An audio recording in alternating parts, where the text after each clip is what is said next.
Welcome to Tutorial Lore. In this video, I'll show you how to write product descriptions that sell on Shopify. Let's get started. Step 1. Know your target audience. Understand who your customers are and what they need. Address their pain points and highlight how your product solves their problems. Step 2. Focus on benefits, not just features. Instead of just listing product features, explain how they benefit the customer. Show them why your product is the best choice.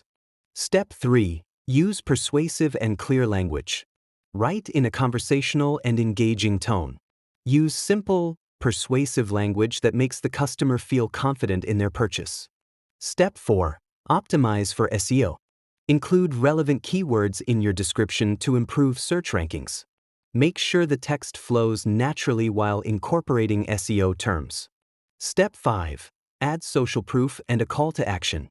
Include reviews, testimonials, or trust signals to build credibility.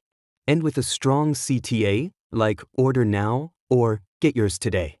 That's it. Now you know how to write product descriptions that sell on Shopify. If you found this video helpful, like, comment, and subscribe for more tutorials. This is not a commercial or paid promotion, but an informational video. I do not intend to violate any copyright restrictions. If you have any copyright concerns or other inquiries, please email tutoriallorebiz@gmail.com.